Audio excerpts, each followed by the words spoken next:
हाय दोस्तों, आप सभी का सरशाही यूपीएससी में स्वागत करता हूं। और ज्योग्राफी की वीडियो के क्रम में हम आपको फिर से एक और वीडियो लेकर के आए हैं, जिसमें से आज हम पढ़ेंगे। आज हम स्थल मंडल हमने पढ़ लिया है।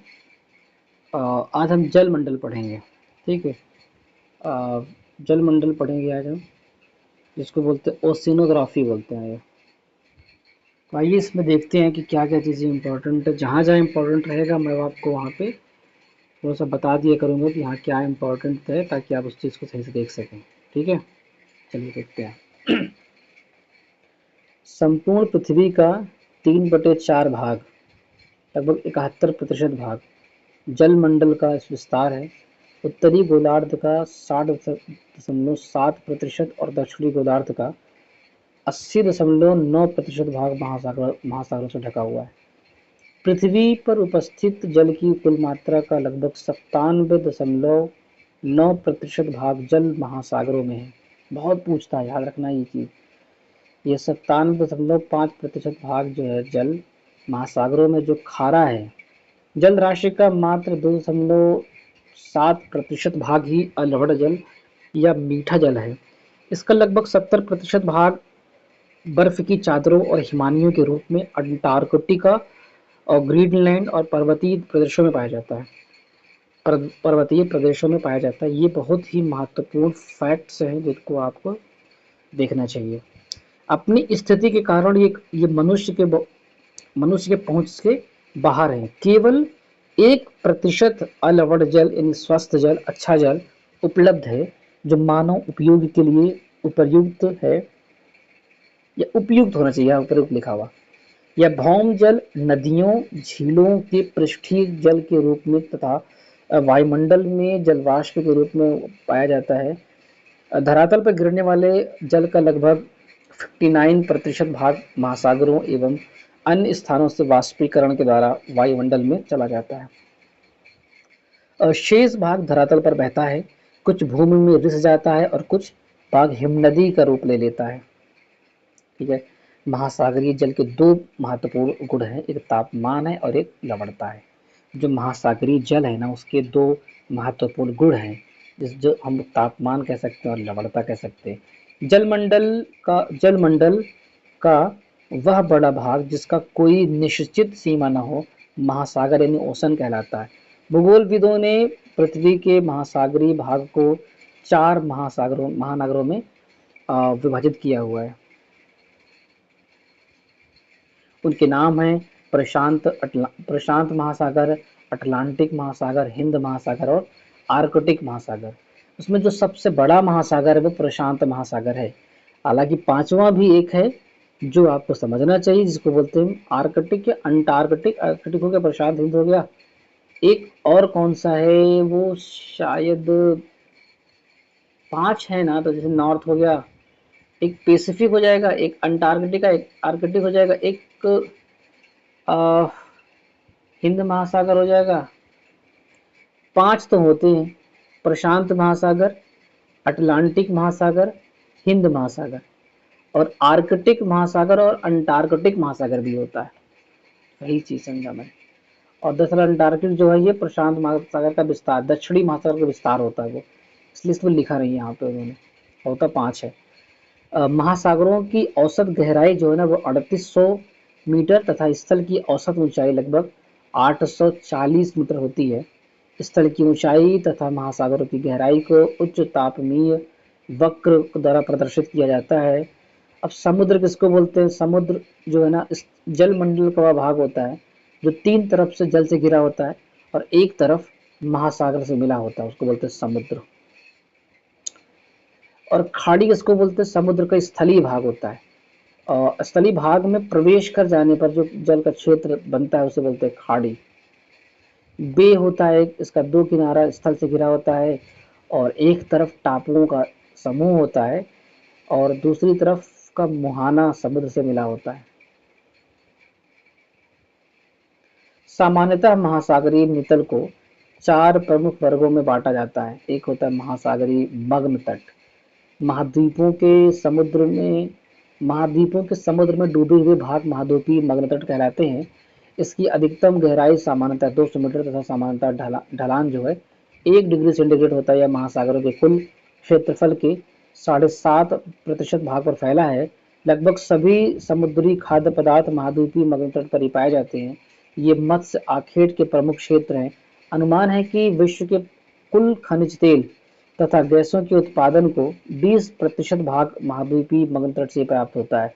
महाद्वीपीय ढाल जो है, तीव्र ढाल वाले भाग को महाद्वीपीय ढाल कहते हैं। इसकी ढाल 2 डिग्री से लेकर के 5 डिग्री तक होता है। इसकी गहराई 200 मीटर से लेकर के 3660 मीटर तक होता है। इसे महाद्वीपों का अंतिम सीमा भी कहा जाता है। महाद्वीपीय ढाल महासागरों के लगभग 6.5% भाग में विस्तृत है। और तीसरा आता है महाद्वीपीय उत्थान। यह बहुत ही मंद ढाल वाला क्षेत्र होता है, जिसकी ढाल प्रवणता 0.5 डिग्री से 0.1 डिग्री तक होती है। इसका सामान्य उच्चावच भी कम होता है। अधिक गहराई पर यह लगभग समतल होकर नितल मैदान में विलीन हो जाता है। और नितल मैदान किसको बोलते हैं? यह एक विस्तृत समतल क्षेत्र होता है जिसका ढाल 1 डिग्री से कम होता है। महासागरों की तली का लगभग 40% भाग इन्हीं मैदानों से घिरा होता है। इसकी गहराई 3000 से लेकर 6000 मीटर तक होती है।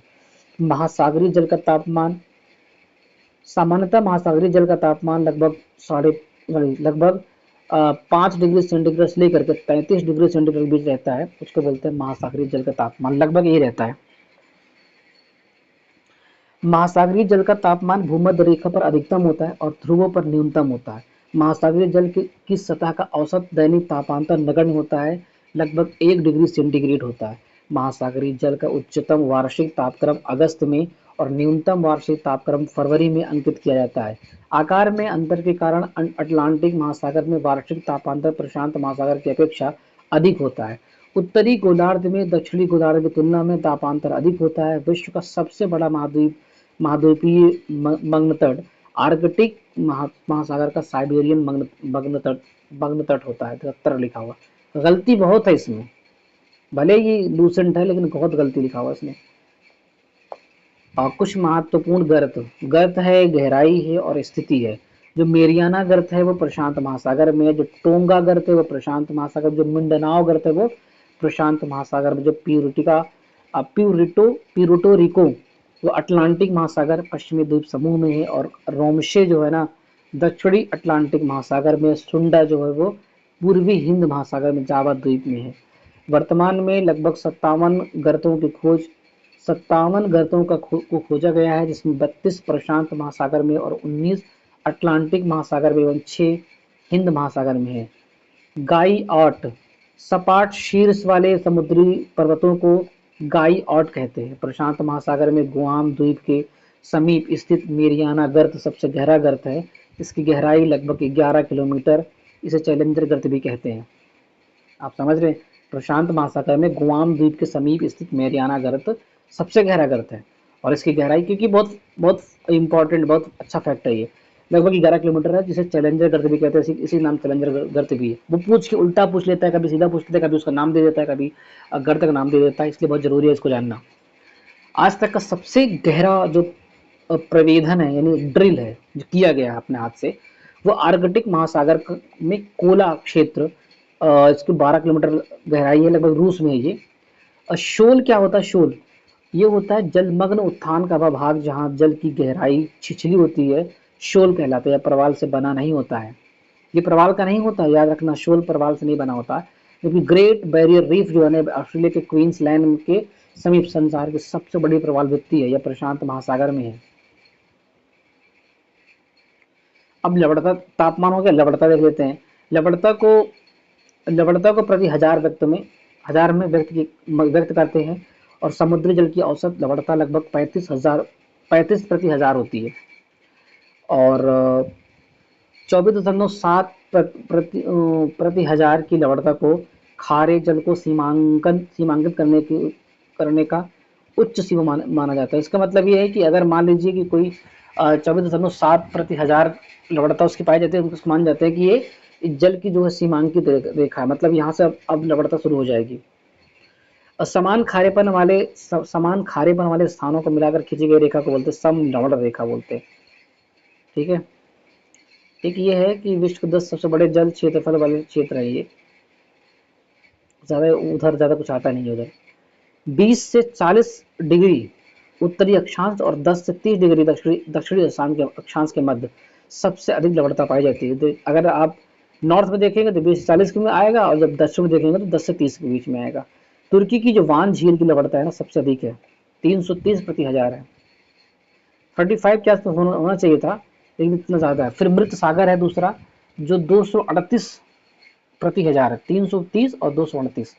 सबसे अधिक लवणता वाला महासागर अटलांटिक महासागर है।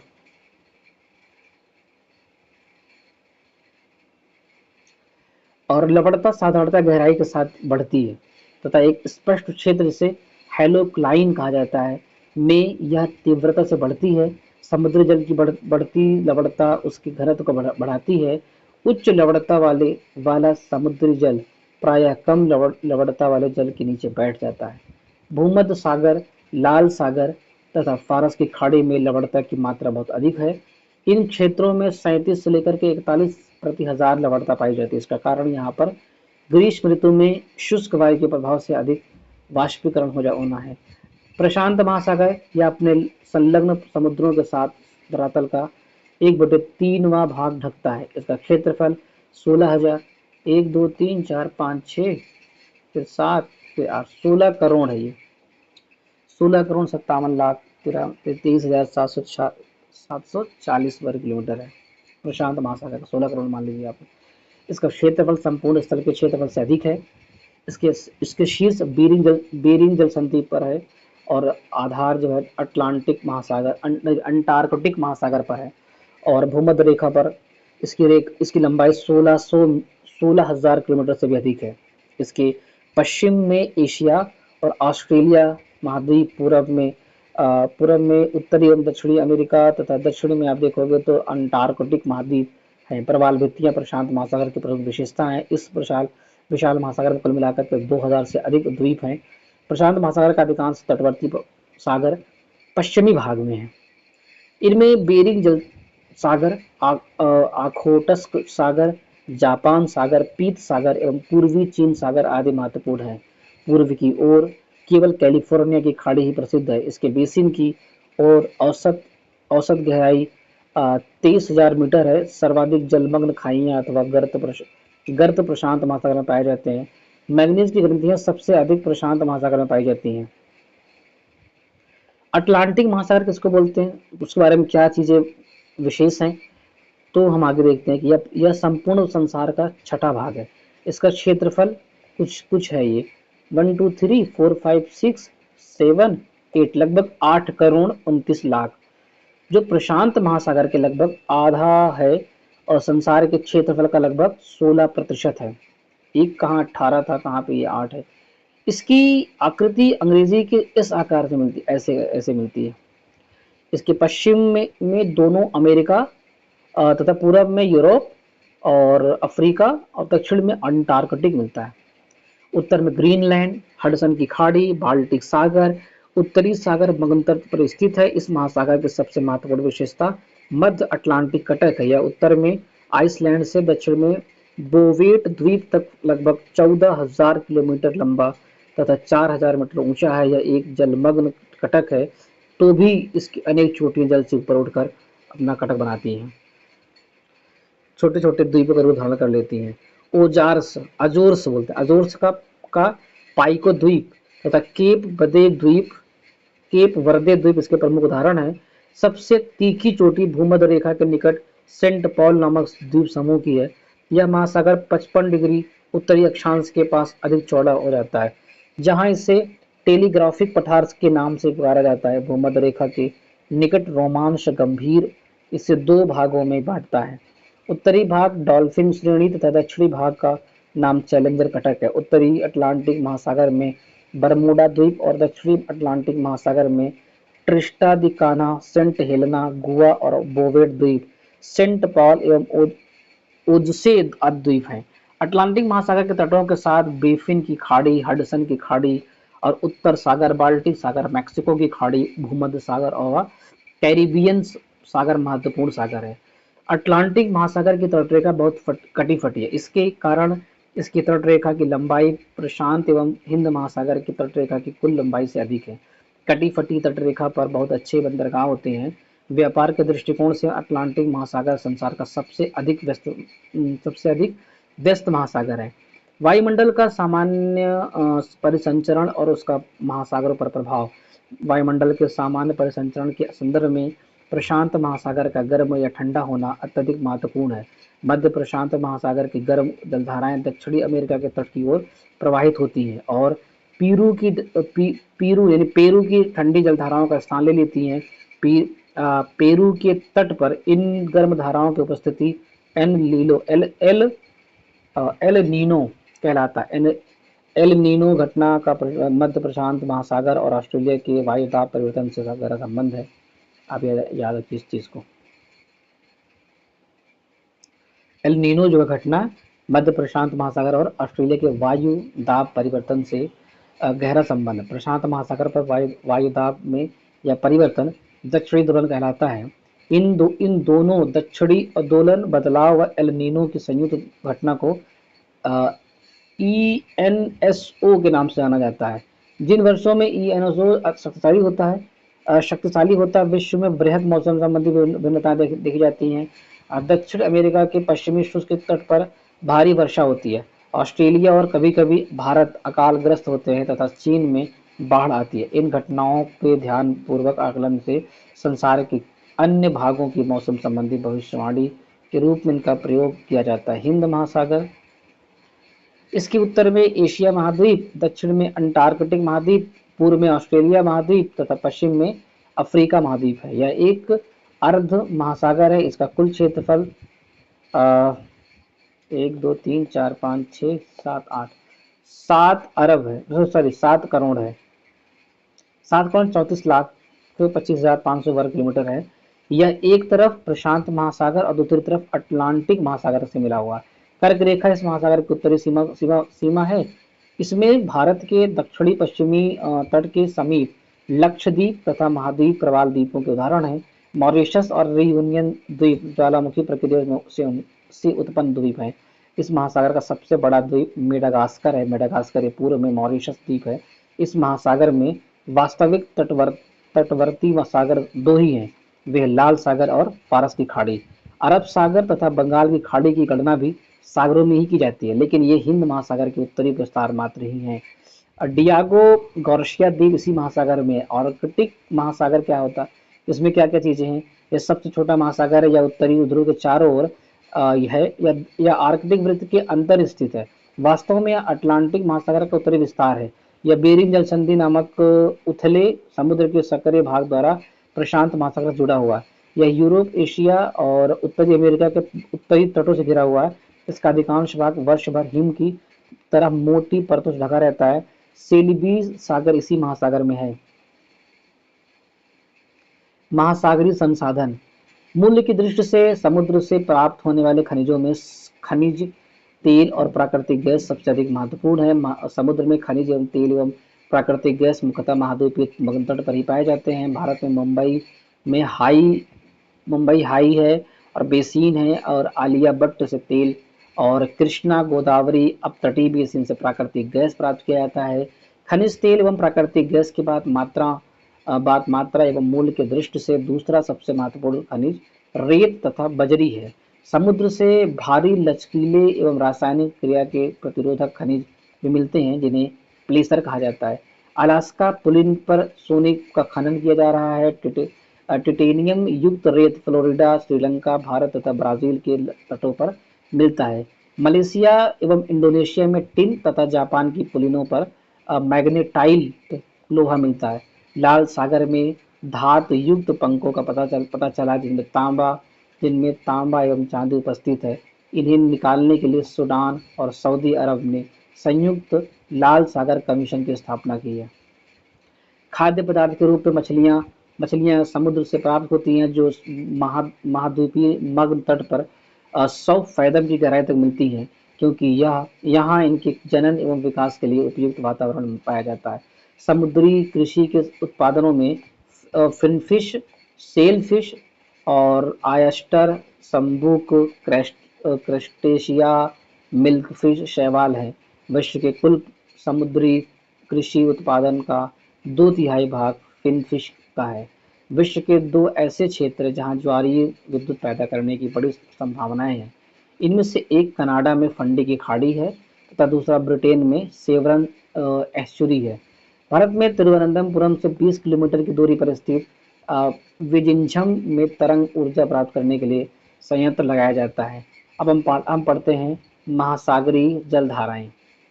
एक निश्चित दिशा में बहुत अधिक दूरी तक महासागरीय जल की एक विशाल जलराशि के प्रवाह को महासागरीय जलधारा कहते हैं। एक निश्चित दिशा में बहुत अधिक दूरी तक महासागरीय जल की एक विशाल जल राशि के प्रवाह को महासागरीय जलधारा कहते हैं। यह धारा 2 प्रकार की होती है, एक गर्म जलधारा होती है और एक ठंडी जलधारा होती है। जो गर्म जलधारा होती है उसको पढ़ते हैं पहले। और निम्न अक्षांशों में उष्ण कटिबंधों से उच्च समशीतोष्ण और उपध्रुवीय कटिबंधों की ओर बहने वाली जलधाराओं को गर्म जलधारा कहते हैं। ये प्रायः भूमध्य रेखा से ध्रुवों की ओर चलती हैं। इनके जल का तापमान मार्ग में आने वाले जल के तापमान से अधिक होता है, अतः ये धाराएं जिन क्षेत्रों में चलती हैं वहाँ का तापमान बढ़ा देती हैं। ठंडी जलधारा उच्च उच्च अक्षांशों से निम्न अक्षांशों की ओर बहने वाली जलधारा को ठंडी जलधारा कहते हैं। ये प्रायः ध्रुवों से भूमध्य रेखा की ओर चलती हैं। इनके जल का तापमान रास्ते में आने वाले जल के तापमान को कम कर देती हैं, अतः ये धाराएं जिन क्षेत्रों में चलती हैं वहाँ तापमान घटा देती हैं। उत्तरी गोलार्ध की जलधाराएं अपनी बाईं ओर, जो उत्तरी ऊर्ध्वाधर की जलधाराएं वो अपनी बाईं ओर और दक्षिणी गोलार्ध की जलधाराएं अपने बाईं ओर प्रवाहित होती है। एक बाईं और दाईं ओर, यह कोरियोलिस बल के प्रभाव में होता है। देखो यहाँ बाईं लिखा हुआ है, इस फैक्ट को फिर आपको देखना पड़ेगा क्योंकि ये गलत लिखा हुआ है। महासागरीय जलधाराओं के संचरण की सामान्य व्यवस्था का एकमात्र प्रसिद्ध अपवाद हिंद महासागर के उत्तरी भागों में पाया जाता है। इस भाग में धाराओं के प्रवाह की दिशा मानसूनी पवन की दिशा के साथ बदल जाती है। गर्म जलधाराएं ठंडे सागरों की ओर और ठंडी जलधाराएं गर्म सागरों की ओर बहने लगती हैं। प्रशांत महासागर की जलधाराएं ठंडी जलधाराएं देखते हैं। एक क्यूराइल विश्वतीय जलधारा, कैलिफोर्निया की जलधारा, हम्बोल्ट या पेरुवियन की जलधारा, अंटार्कटिका की जलधाराएं सभी ठंडी हैं ये, जो प्रशांत महासागर में होती हैं। और गर्म जलधाराएं क्या है? उत्तर विश्वत रेखी जलधारा, क्यूरोसिया की जलधारा, उत्तरी प्रशांत जलधारा, अलास्का की जलधारा, एल नीनो की जलधारा, सुशीमा की जलधारा, दक्षिण विश्वतीय जलधारा, पूर्वी ऑस्ट्रेलिया की जलधारा, विपरीत विश्वतीय जलधारा, विश्वत रेखी जलधारा। अब देखते हैं अटलांटिक महासागर की जलधारा, ठंडी जलधारा, लेब्राडोर की जलधारा, वेनेजुएला की जलधारा, कनारी जलधारा सब ठंडी है। पूर्वी ग्रीनलैंड, अटलांटिक, अंटार्कटिक और उसको फॉकलैंड की सब ठंडी जलधारा अटलांटिक महासागर की। और गर्म जलधारा कौन सी है? उत्तरी विश्वतीय जलधारा, गल्फ स्ट्रीम, फ्लोरिडा और दक्षिणी विश्वत रेखी और ब्राजील की धारा, विपरीत विश्वत रेखी गिनी में जलधारा एवं इरमिंजर की जलधारा सब ये गर्म होती है। इरमिंजर की हुई गर्म होती है और ये अटलांटिक महासागर में होती है। अब आप देख लो हिंद महासागर देख लो, जो ठंडी जलधारा है उसमें पश्चिम ऑस्ट्रेलिया की जलधारा होती है जो हिंद महासागर में चलती है। और गर्म कौन सी होती है? वो जो दक्षिण विश्वत रेखी जलधारा, मोजाम्बिक की जलधारा और अगुलहास की जलधारा होती है। हिंद महासागर के ग्रीष्मकालीन मानसून की जलधारा गर्म एवं परिवर्तनशील जलधारा है और शीतकालीन मानसून प्रवाह ठंडी एवं परिवर्तनशील जलधारा है। सारगैसो सागर उत्तरी अटलांटिक महासागर से में 20 डिग्री से लेकर के 40 डिग्री उत्तरी अक्षांशों और 35 लेकर के 75 डिग्री पश्चिमी देशांतरों के मध्य चारों ओर प्रवाहित होने वाली जलधाराओं के मध्य स्थित है। शांत एवं स्थिर जल के क्षेत्र को सारगैसो सागर के नाम से जाना जाता है। यह गल्फ स्ट्रीम, कनारी, उत्तरी विश्वतीय धाराओं के चक्र बीच स्थित शांत जल क्षेत्र है। इसके तट पर मोटी समुद्री घास तैरती है। इस घास को पुर्तगाली भाषा में सारगैसम कहते हैं, जिसके नाम पर इसका नाम सारगैसो सागर रखा गया है। सारगैसम जड़विहीन घास है। सारगैसो सागर का क्षेत्रफल लगभग 11,000 वर्ग किलोमीटर है। यहाँ अटलांटिक की सर्वाधिक लवणता 37% है और वह यही लवणता नापते हैं हजार में, तो ये गलत है। फिर यहाँ पे देखो फिर गलती आने के लिए लवणता 37/1000 व औसत वार्षिक तापमान 26 डिग्री सेंटीग्रेड मिलती है।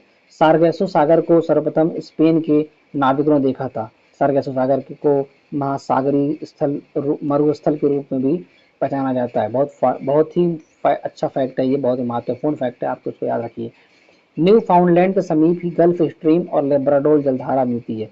न्यू फाउंडलैंड पर ही समुद्री मछली पकड़ने का प्रसिद्ध स्थान ग्रैंड बैंक उत्तरी अटलांटिक महासागर में स्थित है। गर्म एवं ठंडी जलधारा जहां मिलती है वहां कैप्टन बंद हो गया पिन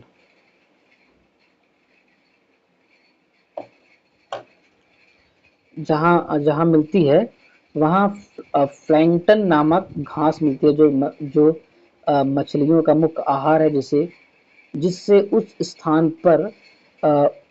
उस स्थान पर मत्स्य उद्योग अत्यधिक विकसित हुआ है। डॉगर बैंक उत्तर सागर यूरोप, ग्राउंड बैंक, जॉर्ज बैंक आदि मत्स्य क्षेत्रों की उपस्थिति क्षेत्रों में विद्यमान है। जापान के निकट आप देखो क्यूरोशिवो की गर्मधारा और ओइशिवो की ठंडी जलधारा के जल से मिलने से वहां पर घना कुहासा छाया रहता है। ठीक है। और महासागरों के पश्चिमी भाग में विषुवत रेखा के समीप उत्तर तथा दक्षिणी विषुवतीय रेखीय धाराओं के अभिसरण के कारण इतनी अधिक मात्रा में जलराशि एकत्रित हो जाती है कि पश्चिम से पूर्व की ओर सामान्य ढाल बन जाता है। फलस्वरूप प्रति विषुवतीय धारा प्रवाहित होने लगती है।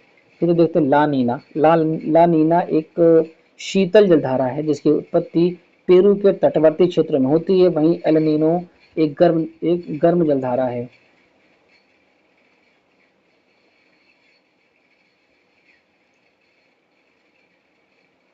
उत्तरी पेरू के तट पर समानांतर उत्तर से दक्षिण की ओर होती है, मतलब उत्पन्न होती है। ला नीना का प्रवाह क्षेत्र एल नीनो की तरह प्रशांत क्षेत्र के विशेष रूप से पेरू का तटीय क्षेत्र है और के रूप में होता है। यहाँ यह कभी भी हिंद महासागरीय क्षेत्र में प्रवेश नहीं करती है, किंतु इन दोनों का प्रवाह वैश्विक होता है जिस पर ला नीना जलधारा की गहनता होती है। उस वर्ष भारतीय मानसून ज्यादा तीव्र होता है, वहीं एल नीनो भारतीय मानसून को नकारात्मक रूप से प्रभावित करती है।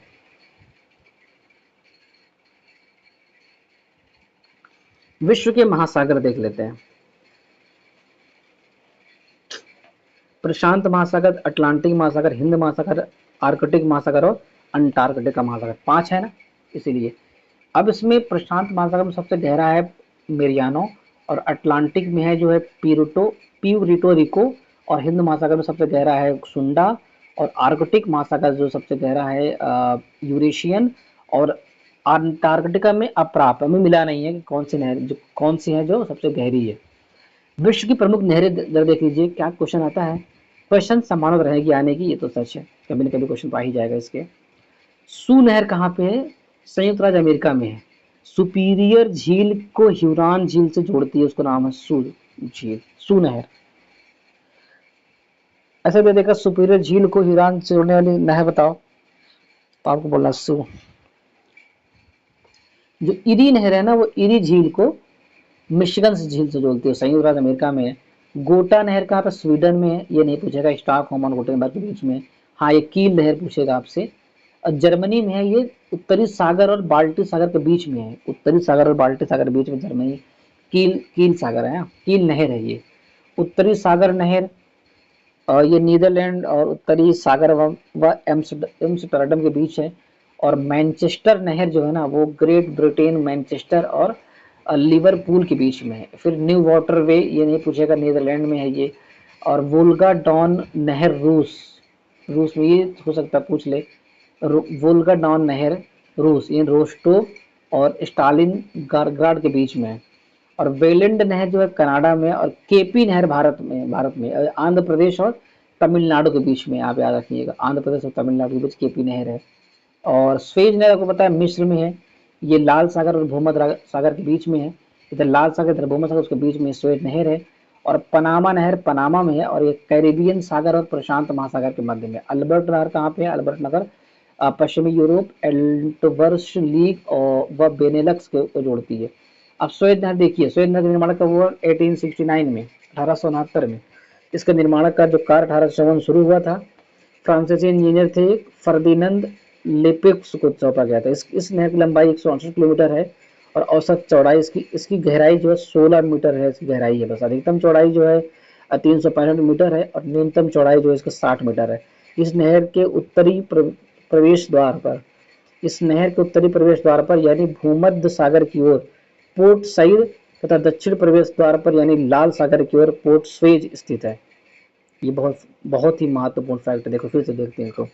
इस नहर के उत्तरी प्रवेश द्वार पर यानी भूमध्य सागर की ओर पोर्ट सईद, यानी ऊपर देखोगे पोर्ट सईद और जब नीचे आओगे यानी लाल सागर पे जब आओ तो ये जो भूमध्य सागर यहाँ पे, लाल सागर नीचे है, तो भूमध्य सागर की ओर पोर्ट सईद और दक्षिण में जब आओगे, दक्षिण प्रवेश करोगे द्वार यानी लाल सागर की पोर्ट की ओर जब देखोगे तो पोर्ट स्वेज है वहां पे।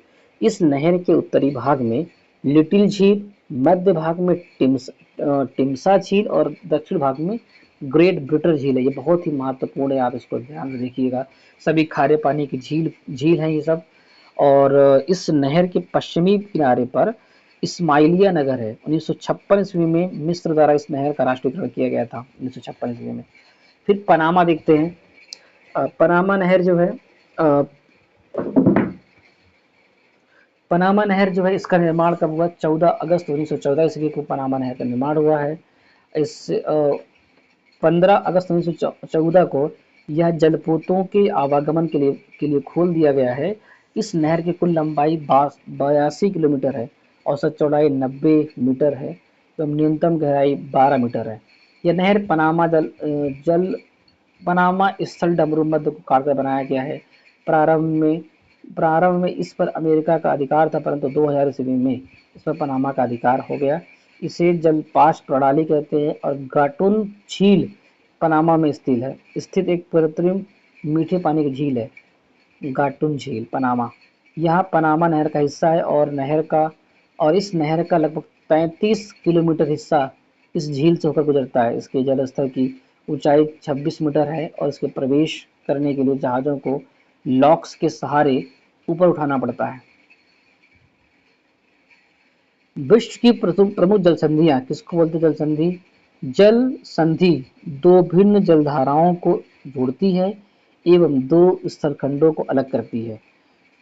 जो जल राशियां होती है ना, वो जल राशियां दो भिन्न जल राशियां, इधर जल है उधर जल है, उसको जोड़ती जल संधि कहलाती है। जैसे मलक्का जल संधि अंडमान सागर और दक्षिण चीन सागर को जोड़ती है तथा मलक्का प्रायद्वीप को सुमात्रा द्वीप से अलग भी कर देती है। बेरिंग जल संधि, जिब्राल्टर जल संधि याव और मंडब, बास्फोरस, टॉरस जैसी जल संधियां महाद्वीपीय विभाजक का काम करती हैं। सुंगारू व डोवर जैसी जल संधि से होकर स्थल भागों को जोड़ने वाले रेलवे सुरंग बनाया गया है। जिब्राल्टर को भूमध्य सागर की कुंजी कहा जाता है। भूमध्य सागर की सीमाएं यूरोप, एशिया, अफ्रीका तीनों महाद्वीपों से मिलती हैं। और माल्टा द्वीप क्या है? माल्टा द्वीप देखते हैं कि भूमध्य सागर में अवस्थित ये तीन द्वीपों माल्टा, गोजो और कोमिनो से मिलकर बना। इसकी राजधानी बैलेटा है। जल संधि एक ये है किस किस को जोड़ती है और भौगोलिक स्थिति क्या है। हम तो बताते हैं कौन कौन सी इंपॉर्टेंट हो सकते हैं। पहले पाक देखो, जैसे मक्का जो मलक्का है ना, वो अंडमान सागर और दक्षिण चीन सागर को इंडोनेशिया और मलेशिया में जोड़ती है। ये तो समझ में आपको आ रहा, ठीक है। लेकिन जो पाक है ना, पाक जल संबंधी है, ये मन्नार एवं बंगाल की खाड़ी में है, भारत श्रीलंका को जोड़ती है ये बहुत इंपॉर्टेंट है। और लुजोन जो दक्षिण चीन और फिलीपींस सागर ताइवान और फिलीपींस जोड़ती है। जो बेरिंग इंपॉर्टेंट है, ये बेरिंग सागर एवं चुक्सी सागर जो अलास्का एवं रूस के बीच में है, बेरिंग जल संधि। फिर डेविस, उसको ऐसे पढ़ लीजिए, बेफिन खाड़ी और अटलांटिक महासागर जो ग्रीनलैंड और कनाडा में है। और डेनमार्क जो है उत्तर अमेरिका और आर्कटिक महासागर जो आइसलैंड और ग्रीनलैंड में है। डोवर हडसन देखो, डोवर पढ़ते हैं इंग्लिश चैनल और उत्तरी सागर, और ये इंग्लैंड और फ्रांस के बीच में है। और हडसन जो है ना, ये हडसन की खाड़ी और अटलांटिक महासागर कनाडा में है। और जिब्राल्टर जो है जल संधि भूमध्य सागर व अटलांटिक महासागर स्पेन और मोरक्को में है, ठीक है। फिर आप देखिए कोरिया ज्यादा इंपॉर्टेंट नहीं है, मैगलन इंपॉर्टेंट है। और प्रशांत व प्रशांत व दक्षिण अटलांटिक महासागर चिली है। मैं इसको पढ़ देता हूँ कोरिया वाला भी। जापान सागर एवं पूर्वी चीन सागर है, जापान कोरिया के बीच में। फ्लोरिडा ये भी इंपॉर्टेंट है। तो मैक्सिको की खाड़ी और अटलांटिक महासागर जो मैक्सिको और क्यूबा में है। बॉस जल संधि तस्मान सागर और दक्षिणी सागर के बीच में, या ऑस्ट्रेलिया में है। कुक जल संधि दक्षिणी प्रशांत महासागर में न्यूजीलैंड में है। और सुंडा जल संधि जावा सागर और हिंद महासागर इंडोनेशिया में है। टोकरा जल संधि जो है पूर्वी चीन सागर और प्रशांत महासागर जापान में है ना। फिर यूकाटन जो है मैक्सिको की खाड़ी व कैरिबियन सागर जो है मैक्सिको और क्यूबा में है। ओरंटो जो है एड्रियाटिक सागर एवं ओडी आयोनियन सागर जो है इटली एवं अल्बानिया में है। नॉर्थ चैनल आयरिश सागर और अटलांटिक महासागर जो आयरलैंड और इंग्लैंड में है। हार्मुज जल संधि इसको पूछेगा। हार्मुज जल संधि बहुत इस बार तो बहुत इंपॉर्टेंट क्योंकि ईरान बहुत चल रहा है ना। फारस की खाड़ी और ओमान की खाड़ी के बीच में, ओमान और तेहरान के बीच में ये जुड़ता है। ये फैक्ट आ गया फारस की खाड़ी और ओमान की खाड़ी के बीच में।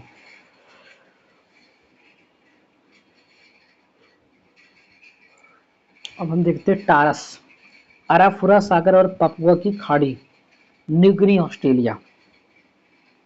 डार्डेनलीज मरमरा सागर और ये पूछ सकता है मरमरा सागर और एजियन सागर टर्की में है। और बासफोरस ये भी होता है। काला सागर और मरमरा सागर टर्की में। वेले द्वीप जो है सेंट लॉरेंस घाटी व अटलांटिक महासागर कनाडा।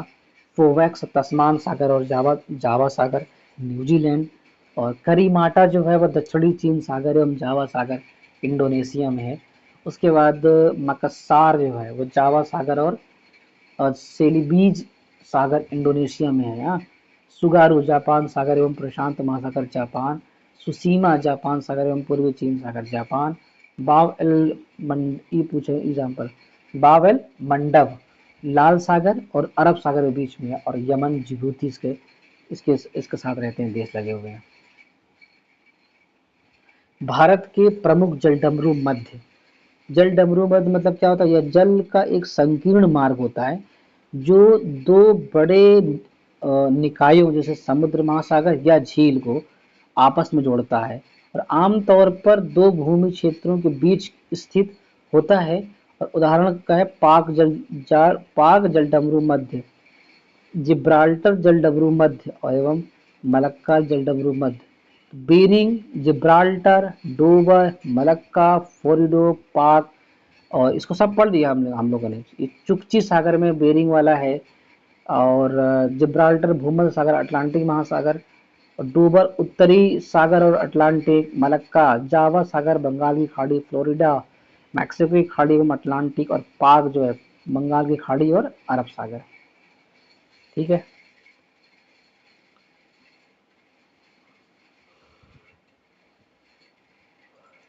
अब एक और पार्ट जो बहुत ही महत्वपूर्ण हो सकता है वो ये है कि विश्व की प्रमुख नदियां देख लीजिए। एक बार तो हम लोग पढ़ लिए हैं इसको, मतलब अब उसको थोड़ा सा देखना पड़ेगा ध्यान से आपको। जो नील नदी है वो विक्टोरिया झील से निकलती है और भूमध्य सागर में बहती है, गिरती है जाकर के। अमेजन जो है वो लैंगो विल्फेरो से निकलती है, अटलांटिक महासागर में गिरती है जाकर के। मिसिसिपी मिजोरी जो है रेड रॉक स्रोत अमेरिका मैक्सिको की खाड़ी।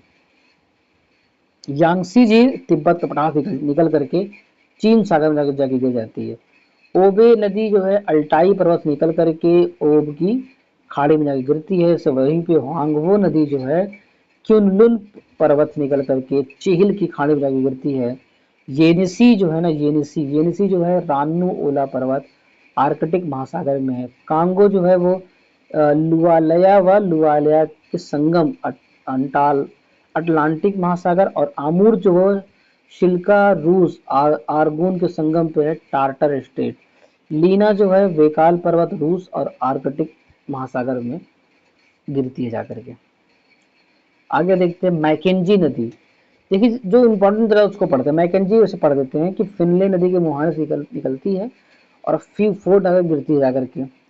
नाइजर ये इंपॉर्टेंट हो सकता है, जो गिनी अफ्रीका से निकल करके गिनी की खाड़ी में गिरती है जाकर के। मीकांग ये भी इंपॉर्टेंट है, तिब्बत के पठार निकल करके दक्षिणी चीन सागर में गिरती है जाकर के। वोल्गा ये भी इंपॉर्टेंट है, तो ये ब्लडाई पठार से निकलती है, कैस्पियन सागर में गिरती है। सैन फ्रांसिस्को जो है द मिनास गिटिल, ये मतलब अंध महासागर में जाके गिरती है। सेंट लॉरेंस ओंटारियो झील निकल करके सेंट लॉरेंस खाड़ी में गिरती है जा करके। ब्रह्मपुत्रा कहाँ पे निकलती है, मानसरोवर झील से निकल करके बंगाली खाड़ी में गिरती है। सिंधु जो है वो मानसरोवर झील के पास निकलती है, अरब सागर गिरती है जाकर के। डेन्यूब नदी बहुत इंपॉर्टेंट है, ये दोनों तो इंपॉर्टेंट है ही, लेकिन डेन्यूब इंपॉर्टेंट है। ब्लैक फॉरेस्ट जर्मनी से निकलती है, ठीक है, और काला सागर में जाके गिर जाती है। फरात, दजला फरात जिसका नाम है वो कारासुन व मूरत नेहरी संगम से निकलती है और शतल अरब में जाके गिरती है। एक डार्लिंग है, आपको पता है, ऑस्ट्रेलिया से निकल करके मर्रे नदी में जाके मिल जाती है। मर्रे की नदी कैसे है, मर्रे जो है ऑस्ट्रेलिया के आल्प से निकलती है और हिंद महासागर में जाके मिल जाती है। ये दोनों इंपॉर्टेंट है। नेल्सन नदी जो है वो नदी का ऊपरी भाग है जो हडसन की खाड़ी में जाके गिरती है। और नेल्सन जो है ऊपरी भाग में पराग्वे जो है मांटो ग्रोसी जो ब्राजील में वहां से निकलती है, पिराना नदी में जाके गिरती है। जो यूराल बहुत इंपॉर्टेंट है, और दक्षिणी यूराल पर्वत रूस में और कैस्पियन सागर में गिरती है। गंगा जो है आपको पता है गोमुख हिमालय से निकल करके बंगाल की खाड़ी में जाके गिरती है। आमू दरिया, निकोलस श्रेणी, पामीर और अरल सागर। साल्विन जो है तिब्बत क्यूलुन पर्वत के दक्षिण में है और मर्तावान की खाड़ी में निकल गिरती है। और अरकनसास मध्य कोलोराडो में निकल करके मिसिसिपी नदी में गिर जाती है। और नीपर, ये बहुत इंपॉर्टेंट है, जो ब्लेडाई पर्वत रूस से निकल करके ये जाकर के काला सागर में गिर जाती है, उसको बोलते हैं नीपर नदी। ओहियो इंपॉर्टेंट नहीं है, पोर्टर कंट्री से निकल करके मिसिसिपी में गिर जाती है। लेकिन इरावदी बहुत इंपॉर्टेंट है, ये माली और नामी नदी का संगम है और बंगाल की खाड़ी में जाके गिरती है इरावदी नदी। ऑरेंज नदी इंपॉर्टेंट है, लिसोथो निकल करके अटलांटिक महासागर में गिरती है। ओरिनोको इंपॉर्टेंट है, जो ये सियरा परीमा पर्वत निकल करके अटलांटिक में जाके मिलती है। फिर कोलंबियो भी इंपॉर्टेंट है, कोलंबियो झील निकल करके प्रशांत महासागर में गिरती है। डोन भी इंपॉर्टेंट है, जो टूला रूस निकलती है और आजूब में गिरती है। टिग्रिस टारस पर्वत निकल करके शत अल अरब में गिरती है। मेकांग नदी थाईलैंड, कंबोडिया, लाओस, चीन, म्यांमार, वियतनाम से होकर गुजरती है। आपसे ये देश का नाम पूछ लेगा, आपको बताना पड़ेगा कि ये तो वहां पे नहीं आते। डार्लिंग नदी की लंबाई उसके सहायक नदियों बलूनी, कांडामिन एवं कलगोवा को मिलाकर बना हुआ है। आसवान बांध आपको पता है नासिर झील नदी तट पर एवं हूबर बांध कोलोराडो नदी पर बना हुआ है। मिसिसिपी मिसौरी नदी विश्व की सबसे बड़ी नदी तंत्र बनाती है, मिसिसिपी मिसौरी। ये नदी पक्षीपाद डेल्टा बनाती है, क्वेश्चन पूछा था पक्षीपाद डेल्टा पे पूछ लिया था क्वेश्चन। परित्यक्त डेल्टा का उदाहरण हुआंगवो नदी द्वारा प्रस्तुत किया जाता है। विक्टोरिया जलप्रपात करीबा बांध जॉम्बे नदी पर है। कांगो या जायरे नदी विषुवत रेखा को 2 बार काटती है। कांगो बोलो या जायरे बोलो उसको, ये विषुवत रेखा को 2 बार काटती है। और लिम्पोपो नदी जो है मकर रेखा को 2 बार काट देती है। ये 2 बार हम लोग पढ़ चुके, 2-3 बार फर्स्ट वाला फैक्ट को। माहिन नदी भारत की जो है कर्क रेखा को 2 बार काटती है। आमोर नदी चीन व रूस की सीमा पर स्थित है, आमोर नदी। अब नदियों के किनारे बसे हुए प्रमुख शहर के नाम देखते हैं। प्रमुख शहर के नाम भी देखना जरूरी है, 1 सेकंड, ठीक। नदी किनारे बगदाद कहाँ पे, इराक में, जिसके किनारे बसा हुआ, ये किसके किनारे कौन नदी है, वो टाइग्रिस नदी है, टाइग्रिस नदी के किनारे बसा हुआ बगदाद। बर्लिन जो है जो जर्मनी में, वो स्प्रिंग नदी के किनारे बसा हुआ है। पर्थ ऑस्ट्रेलिया स्वान नदी किनारे। वारसा पोलैंड में है, विस्चुला नदी किनारे। आसवान जो है मिस्र में नील नदी किनारे। सेंट लुइस अमेरिका में मिसिसिपी नदी किनारे। रोम जो इटली में, वो टाइबर नदी के किनारे। लंदन जो इंग्लैंड में, वो टेम्स नदी के किनारे बसा हुआ है, ठीक। उसके बाद जो पेरिस यानी फ्रांस में, वो सीन नदी किनारे है।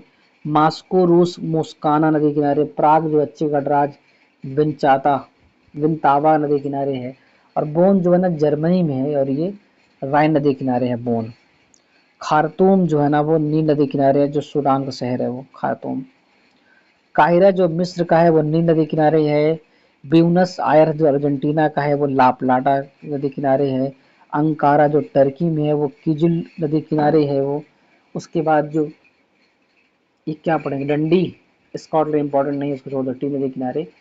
और लिवरपूल जो इंग्लैंड में है वो मर्सी नदी किनारे बसा हुआ है। जो कोलोन जर्मनी में है वो राइन नदी किनारे। जो मॉन्ट्रियल कनाडा है वो सेंट लॉरेंस के किनारे। जो सिडनी ऑस्ट्रेलिया है वो डार्लिंग के किनारे। जो बेलग्रेड सर्बिया है वो डेन्यूब के किनारे। जो बुडापेस्ट हंगरी है वो डेन्यूब के किनारे।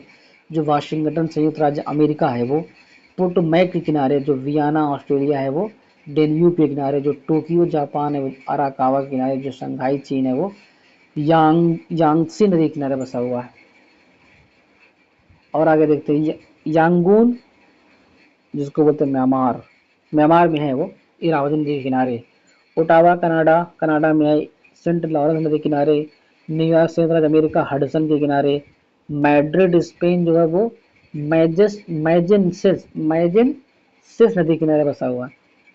और मैड्रिड, लिस्बन जो है पुर्तगाल टंगस नदी किनारे। डबलिन आयरलैंड लीफी के किनारे। चटगांव बांग्लादेश कर्णफुली के किनारे। हैम्बर्ग जर्मनी एल्ब किनारे। शिकागो अमेरिका शिकागो किनारे। ब्रिस्टल इंग्लैंड एवं एवन के किनारे। बसरा इराक शत अल अरब के किनारे। क्यूबेक कनाडा जो है सेंट लॉरेंस के किनारे। लेनिनग्राद रूस जो है वो नेवा के किनारे। स्टालिनग्राद रूस जो है वो वोल्गा के किनारे बसा हुआ है, बहुत इंपॉर्टेंट है ये वाला। स्टालिनग्राद रूस। कीव, ये बहुत इंपॉर्टेंट, कीव जो है वो नीपर नदी किनारे बसा हुआ है। कीव यूक्रेन का पार्ट है वो।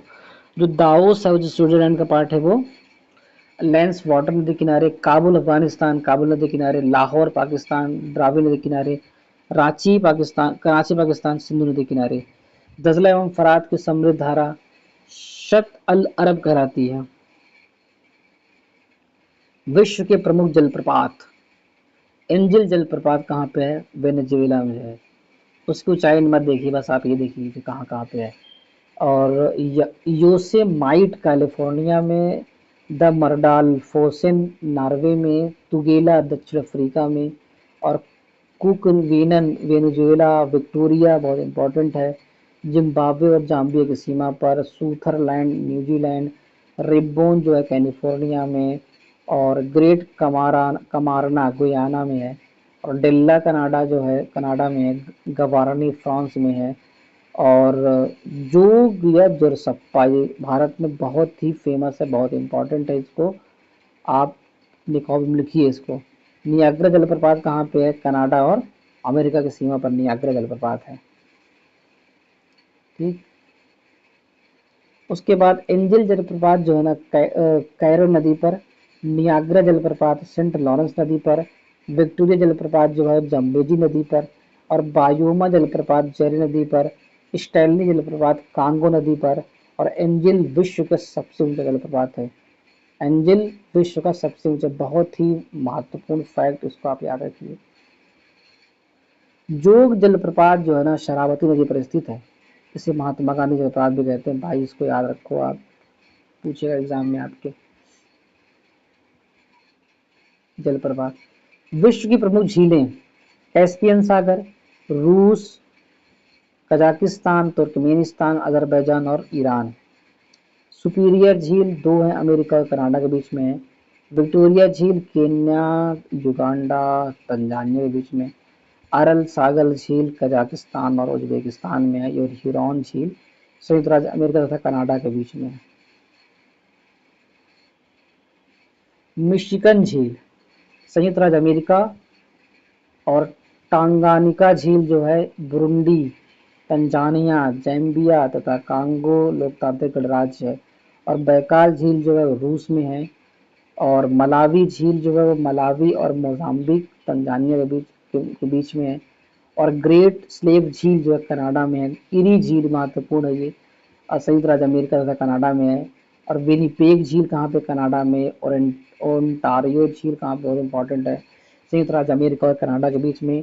बालखश झील कहाँ पे, कजाकिस्तान में।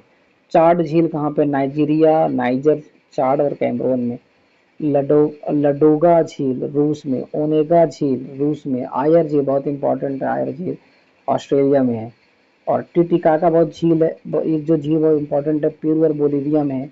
निकारागुआ झील जो है निकारागुआ में है। और अथाबास्का झील कहाँ पे है, कनाडा में है। और रंडियर झील जो है कनाडा बहुत इंपॉर्टेंट है, रुडोल्फ झील केन्या।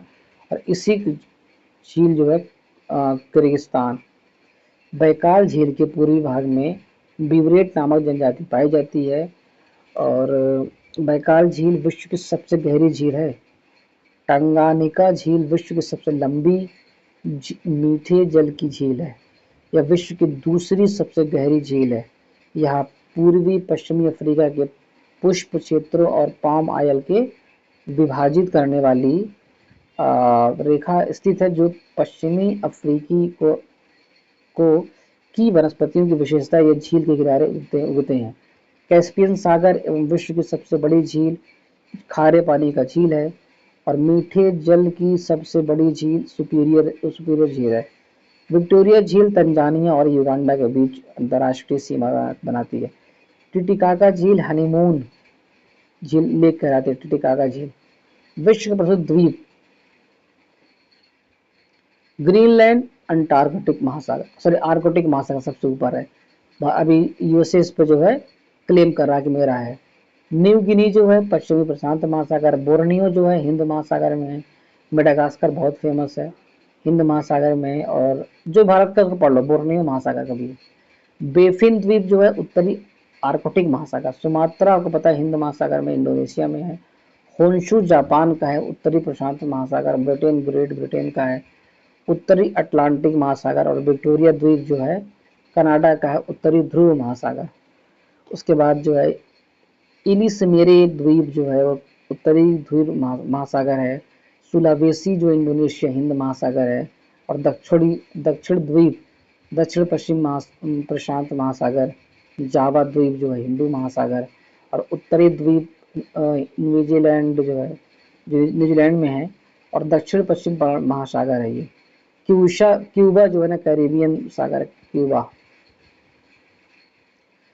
और लुजोन द्वीप जो है पश्चिमी प्रशांत महासागर। आइसलैंड जो है वो उत्तरी अटलांटिक महासागर। और आयरलैंड जो है उत्तर अटलांटिक महासागर। तस्मानिया जो है दक्षिण प्रशांत महासागर। श्रीलंका जो है हिंद महासागर। विश्व में सबसे ज्यादा द्वीप समूह से मिलकर बना हुआ इंडोनेशिया है, याद रखना। ये आपसे एक ही, क्योंकि वर्णन होता है, पूछ लेगा आपसे विश्व में सबसे ज्यादा द्वीप समूह से मिलकर बने वाला देश कौन सा है, इंडोनेशिया है। रियूनियन द्वीप मेडागास्कर के पूर्व में हिंद महासागर में फ्रांस का एक द्वीप है। यह ज्वालामुखी मूल का द्वीप है। इसकी उच्चतम बिंदु ऊंचाई में 3069 मीटर है। इंडोनेशिया की राजधानी जकार्ता जावा द्वीप पर स्थित है। जापान की राजधानी टोक्यो होन्शु द्वीप पर है ये। और कालीमंतान बोर्नियो द्वीप का अंग है। बोर्नियो एशिया का सबसे बड़ा द्वीप नागासाकी क्यूशो द्वीप पर है। और खाड़ी द्वीप जो है बहरीन एक द्वीप पर स्थित है। सामरिक महत्व का इस द्वीप डियोगो गार्सिया हिंद महासागर में स्थित है। नॉर्वे तट के निकट स्थित छोटे छोटे द्वीपों की पंक्ति को स्फेरी गार्ड कहा जाता है। हवाई द्वीप को प्रशांत महासागर का चौराहा कहा जाता है। और आइसलैंड द्वीप को अग्नि द्वीप के नाम से जाना जाता है। सबसे अधिक द्वीप जो है प्रशांत महासागर द्वीप में है। और इस प्रकार ना जो सबसे अब इम्पोर्टेंट जो अभी जो पढ़ाने जा रहे हैं ये ज्वार और भाटा, ये बहुत इंपॉर्टेंट है। इसका जो फैक्ट समझना बहुत मुश्किल हो जाता है लोगों के लिए, तो समझ नहीं पाते। मैं आपको समझाने की कोशिश भी करता हूँ, चलो ठीक है। ज्वार भाटा किसको बोलते हैं? चंद्रमा है, सूर्य की आकर्षण, चंद्रमा और सूर्य की जो आकर्षण शक्ति है ना, शक्ति के कारण सागरी जल के ऊपर उठने तथा गिरने को ज्वार भाटा कहते हैं। अगर ऊपर उठा ज्वार, सागरी जल के ऊपर उठेगा, अगर सागरी जल है जो ऊपर उठता है तो उसको बोलते हैं ज्वार। और सागरी जल अगर नीचे गिरता है तो उसको बोलते हैं भाटा। महासागरों और समुद्रों में ज्वार भाटा के लिए उत्तरदायी कारक है सूर्य का गुरुत्वीय बल, चंद्रमा का गुरुत्वीय बल और पृथ्वी का अपकेंद्रीय बल। चंद्रमा का ज्वार उत्पादक बल सूर्य की अपेक्षा दुगुना होता है, क्योंकि यह सूर्य की तुलना में विश्व पृथ्वी के अधिक निकट होते हैं। अमावस्या और पूर्णिमा के दिन चंद्रमा और सूर्य पृथ्वी एक सीध में होते हैं, अतः इस दिन उच्च ज्वार उत्पन्न होता है, यानी महीनों में 2 बार उच्च ज्वार आता है। दोनों पक्षों की सप्तमी या अष्टमी को सूर्य और चंद्रमा पृथ्वी के केंद्र पर समकोण बनते हैं। इस स्थिति में सूर्य और चंद्रमा के आकर्षण बल एक दूसरे को संतुलित करने का प्रयास में प्रभावहीन है। अतः इस दिन निम्न ज्वार उत्पन्न होता है। सामान्यतः बृहद ज्वार व निम्न ज्वार के बीच 7 दिन का अंतर होता है। पृथ्वी पर प्रत्येक स्थान पर प्रतिदिन 12 घंटे 26 मिनट के बाद ज्वार तथा ज्वार के 6 घंटे 13 मिनट के बाद भाटा आता है। ज्वार प्रतिदिन 2 बार आते हैं, एक बार चंद्रमा के आकर्षण से, दूसरी बार पृथ्वी के अपकेंद्रीय बल के कारण आता है। सामान्यतः ज्वार प्रतिदिन 2 बार आता है, किंतु इंग्लैंड के दक्षिणी तट पर स्थित साउथहैम्पटन में ज्वार प्रतिदिन 4 बार आते हैं। यहाँ 2 बार ज्वार इंग्लिश चैनल से होकर गुजरता है और 2 बार उत्तरी सागर से होकर विभिन्न अंतरालों पर पहुंचते हैं। विश्व का सबसे ऊंचा ज्वार भाटा कनाडा के नवास्कोशिया में स्थित फंडी की खाड़ी में आता है। ज्वारी उभार की ऊंचाई 15 से 16 मीटर के बीच होती है, क्योंकि वहां पर 2 उच्च ज्वार एवं 2 निम्न ज्वार प्रतिदिन आते हैं।